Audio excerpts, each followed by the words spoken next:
नमस्कार, मी Rajani frontline news Maharashtra या राष्ट्रीय यूट्यूब पोर्टल चॅनेलमध्ये आपले सहर्ष स्वागत करत आहे।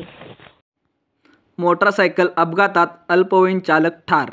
राधानगरी तालुक्यातील शिरगाव येथील अभिनव शरद गौड हा 16 वर्षीय युवक मोटारसायकल भरधाव वेगाने चालवत असताना त्याची मोटारसायकल स्लिप होऊन झालेल्या अपघातात तो जागीच ठार झाला असल्याची घटना आज राशिवडे पुंगाव जाणाऱ्या रोडवर मठाचे शेत येथे असलेल्या मोरीजवळ घडली असल्याची माहिती राधानगरी पोलीस स्टेशनचे पोलीस निरीक्षक संतोष गोरे यांनी दिली।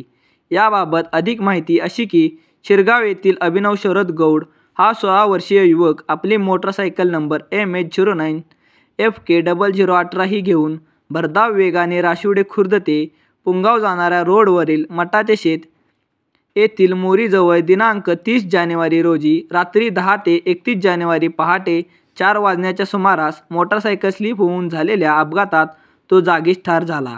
या घटनेची फिर्याद निखिल तानाजी गौड यांनी राधानगरी पोलीस स्टेशनला दिल्यानंतर पोलिसांनी अल्पवयीन मयत अभिनव गौड याचे विरोधात गुन्हा दाखल केला असल्याची माहिती राधानगरी पोलीस स्टेशनचे पोलीस निरीक्षक संतोष गोरे यांनी दिली। याबाबत अधिक तपास राधानगरी पोलीस स्टेशनचे पोलीस हेड कॉन्स्टेबल मोरे हे करीत आहेत।